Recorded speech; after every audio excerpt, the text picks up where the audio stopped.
Who you are, where you're from, and who your question is for. Hello, Jinky and Arcon from Freely Manila. First question for Vice. Siyempre, ikaw naman yung nakaka-experience talaga na wala na talagang barriers pagdating sa mga bahay ng artista dahil... I'm sorry? Wala nang barriers sa kung saan affiliated ng artista kasi nasa GMA at ABS ka din. Okay. And isa to sa mga proof din na for the first time ata yung pinagsama-sama lahat ng komedyante from all networks. So ano lang yung thoughts mo doon, and at the same time ano yung naiisip mo while watching them na wow, pwede na to ngayon na magkakasama na lahat. Wala na ABS. It's so much fun. It's so much fun. Kasi ano siya pag sobrang normal siya sa amin. Kasi nakikita-kita din naman kaming lahat kahit saan. Wala kaming nararamdaman gano'n, yung taga-ganyan ka, taga-ganito. Wala yung pag nakikita kami, pag nagsasama-sama kami, magkakaibigan kami, magkakachika kami, we were just very happy to be with each other at that time na pumasok kami dun sa set. Hindi namin siya talaga naramdaman at all. Kaya hindi siya bago, no? At least for me, hindi siya bago sa akin na magsama-sama kami. Parang wala akong nakita, ay, buti na lang nagkasama-sama tayo ngayon. Hindi ko na kayo i-etchosin na sasabihin kong it was a liberating experience. Ang normal lang siya. Normal. And then was there a time ba na, kasi ikaw ngayon nakakanood sa kanila, then 6 hours pwede kang tumawa, di ba? Pero meron mang part na na-feel na na-saturate na or parang wala ka na mailabas sa tawa kasi nga 6 na oras mo na silang pinapanood. Yeah, pero hindi dahil sa wala, hindi na nila ako napapatawa. Iba na yung emosyon ko. Humahanga na ako. Noong natatawa ako. Kasi, nagpapatawa sila pero lumalaki na yung paghanga ko. Tumataas lalo yung respeto ko sa kanila. Nadidiscover ko yung, ang galing itong taong to, no? Tapos sa form sa comedy pala, pwede ka rin makakita ng soul. Yung gano'n, yung comedy, meron pala siyang malalim na, kaya pala marami rin tao nagmamahal sa komedya at sa komedyante. Kasi hindi lang pinapangiti ang mga mukha nila. Napapasaya yung puso at meron silang naiiwan na connection. Yung comedy ginagawa pala ng mga artist, minsan pag nakakonect siya sa puso ng tao, iba yung epekto niya. Hindi siya panandali ang tawa lang. Meron siya. So meron silang effect na gano'n sa akin while watching them nung bandang huli na. Kaya hindi ako humito sa pagtawa dahil hindi na ako natatawa. Nahinto ako kasi iba na yung nararamdaman ko. It's more than just laughter.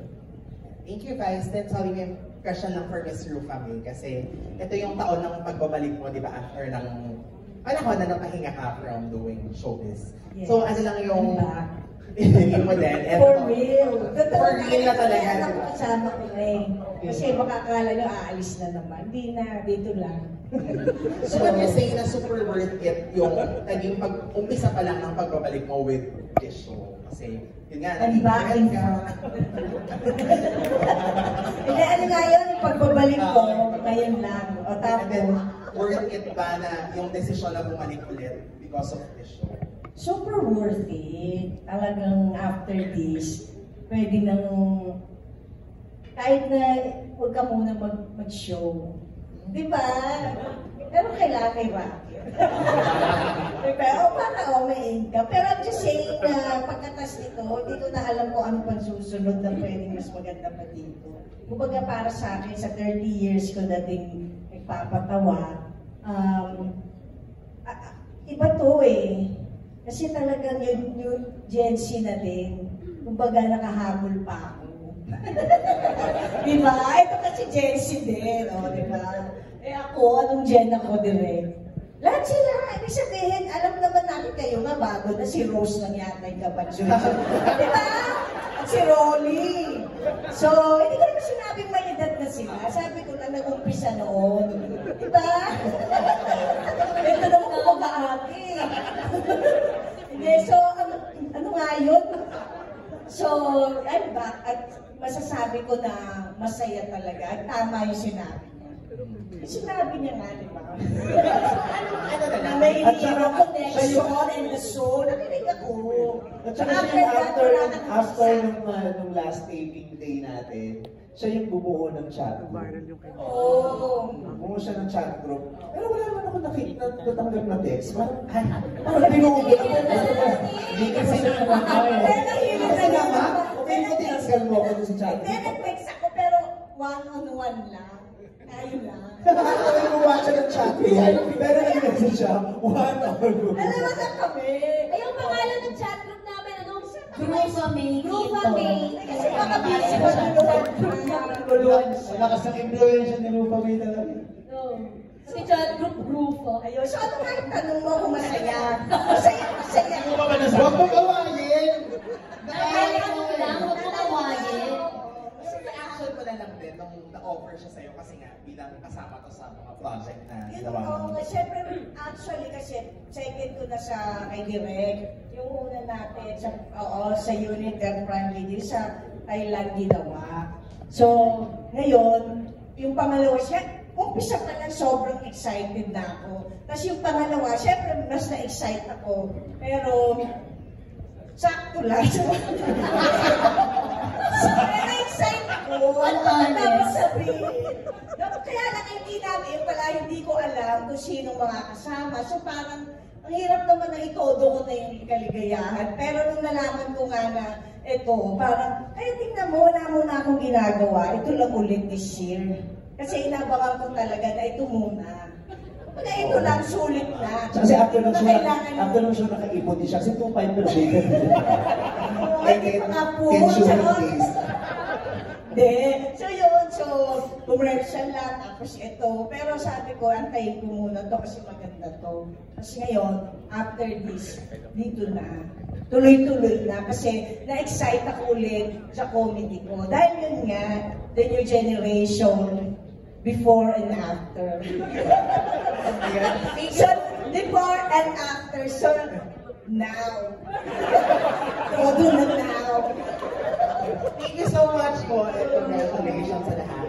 Thank you. Ayun, namiss ko. Saya-saya naman ang Si ating Sunny, ayan, kabatch ko yan. discussion. Viva Film. So, siya nagpipicture 30 years ago. Up next, Kailang sinabi mo talaga. Oo, kasi buma-order ako na ng CD yung album. Tapos meron yan sa... Ewan ko ano CD yung pirated. Sabi ko, di ba? Tapos, siya yung nag-tawag sa gano'n, yung nag-still photographer na movie ko, yung Gloria Labandera. Medyo bastos din yan. Mga bastos na picture, tapos ilalabas sa mga, tapos kukuberan ng star. Kasi ano pala yun? Boy pa natin. Alam niyo na, hirap natin, guys. Yan yun. Yan yun, guys. si biggest threat. Yes, next question, please. Hello po, I'm Claire from GMA po. So my first question is for Vice po. So ano po yung kakaibang makikita sa hosting style niyo po dito sa LOLPH? Wala. Just ko pa ba kayo? Is Outfits. normal. Magbabarda. Ano ba? Hindi. Yung, kasi ano dito para akong leader ng sindikato. So, meron akong kailangan kong mag-provide ng a different level of suspense and excitement. Yung mga on-the-spot cliffhangers ko, nasa-stress sila. Kasi pag pumasok kami sa loob ng bahay, wala na yung labasan. So, hindi kami mabibrief. So, pag tumunog lang yung mga ilaw, tapos kailangan magbigay ng verdict, ako na bahala doon. Wala siyang script. Walang script na briefing lang siya sa simula bago kami pumasok. So, kailangan maunawaan mo kung anong mga obligasyon at dapat niyong gawin sa loob. Tapos pag nasa loob na kami, wala na siyang script. So, wala silang script na sinunod. Ako din, as the host, wala akong script. Kaya hindi rin nila alam kung paano ko ibibigay yung mga verdicts. Kasi pag pinaglalaroan ko hindi nila nababasa, kaya nasa-stress sila. Yun din, it was extra challenging for me, but I enjoyed it a lot. Kasi iba siya. Yung parang, kailangan ko mag-provide ng certain nervyos dun sa mga contestants. Sa noontime show at saka sa Everybody Sing, hindi ko pinapanervyos naman yung the whole time enjoy, fun lang. And as much as possible, light lang dapat. Pero dito, mas suspenseful, mas maganda. Then lastly na lang po, for Vice and anyone in the cast may answer. Sa panahon po ngayon, in general po ito, ano ba sa tingin niyo yung challenge pagdating sa pagpapatawa or sa paggawa ng comedy? Sa panahon ngayon? Daming challenge. True. Actually, ngayon yung pinaka-challenging time Yes. para sa mga comedians magpatawa. Especially kung, sabi ni Meme Vice, iba-iba yung brand ng comedy. Parang yung audience ngayon, may sita sa bawat brand. Merong hindi yan. So, Tapos instead... wala nang natira. Wala nang natira. Kasi lahat yan, hindi pwede yan, hindi ganito. Tapos wala nang gustong matira. Correct. So, hindi mo na alam kung may napiplease pa ba tayo? Kasi, or hinihintay nyo na lang may masita kayo. Parang ganun yung pakiramdam na. Although I'm not saying in general na ang hirap nyo nang i-please or ang hirap na natin palang i-please sa comedy ngayon. It's just that more people are opinionated right now. And to each is its own. So maybe, tama si Neme Vice what's funny for me might not be funny for you. So iba-iba yung target audience natin.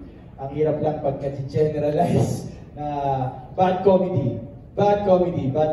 So I mean, pag nafe-filter, may naparad akong stand-up comedian na gusto ko lang i-share na sinabi niya is, actually, ang mas pinaka-nakakatawang comedy is when you're talking about truth. Pag pinag-usapan natin ang utot ngayon, nakakatawa kasi totoo yung utot. Pero pag hindi totoo yung pinag-uusapan natin, hindi siya nakakatawa. It's make-believe. So, siguro may nasasaring lang sa atin. Kaya gano'n. But, nonetheless, we're still hoping because dahil sa social media and everyone, parang mas aware naman yung mga tao ngayon sa brand of comedy. Like, stand-up comedy is booming now, yung may improvement. Deadpan comedy is booming now. So, I think it's just challenging. But, as comedian, ini-enjoy pa rin namin kasi gusto namin, nag-enjoy yung audience.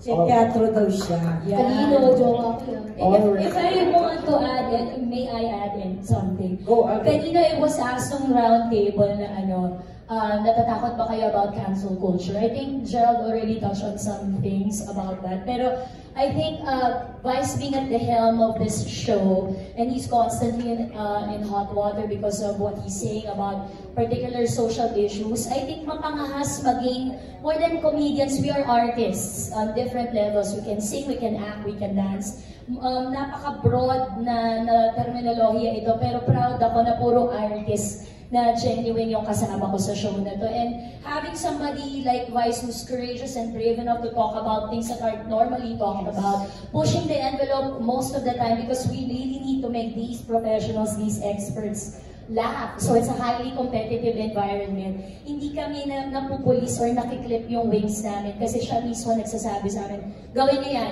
go. And minsan siya pa yung tatawag, may telepono doon sa bahay, ayan na, mayroon akong clue, may telepono, uutusan niya kami ng kung ano, or may itatanong siya, tapos kailangan namin gawing nakakatawa, kahit nakakatakot, paminsan-minsan, or may matutouch kaming topics na we would think that would be sensitive na pag-usapan. But I think kailangan ngayon ng mas maraming thinking actors. Kailangan ng mga komedyante, lalo na napatatawanin kayo, pero at the same time, paiisipin din kayo at pupukawin yung kamalayan ng manonood. So, salamat sa pagkakataon na ito sa Prime Video at saka na mapagsama-sama niyo kaming lahat kasi we get to showcase exactly that we're brave and courageous to do our comedy regardless of cancel culture.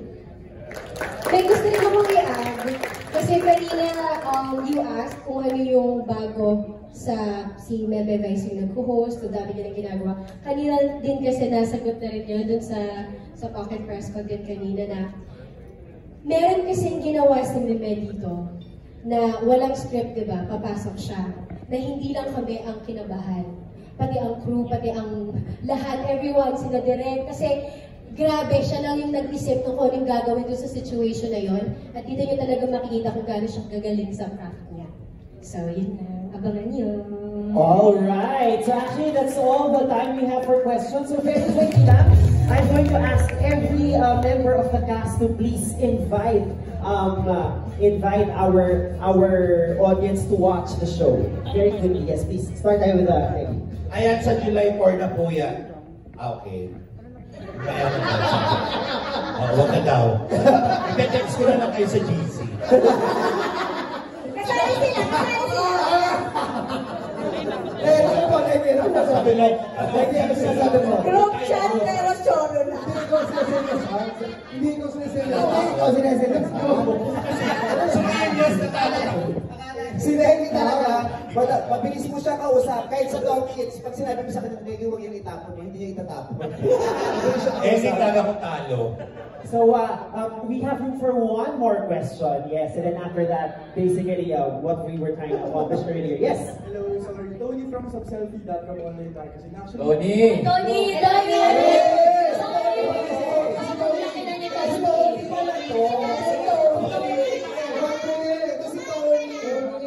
Guys, isang bagsak para kay Tony, oh.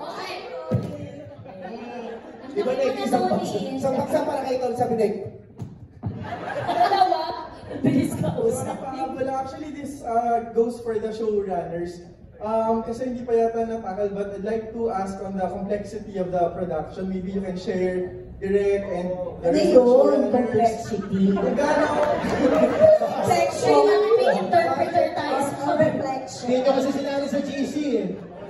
But yun, siguro on the production side, kasi this must be a huge na production given, di ba, yung top 10 comedians, and of course, si Meme being the dean of the comedy in the Philippines, may ganun man. So for the showrunners, how big the production is, budget, yung overall production, you can share with us. Budget? Well, yun, dito sa setup lang, production logistics-wise, we had 26 cameras to cover, para ma-capture yung smile na yun. There's a total of 300 crew who worked on this project para mabuo siya. And to be fair nga, ako pinadala ko ng Prime Video to Mexico para panoorin yung LOL Mexico. And I'm very proud of LOL Philippines kasi kung hindi man natin napantayan, ako super proud ako sa brand of comedy that we have. Paglaban natin siya across 23 territories na may LOL.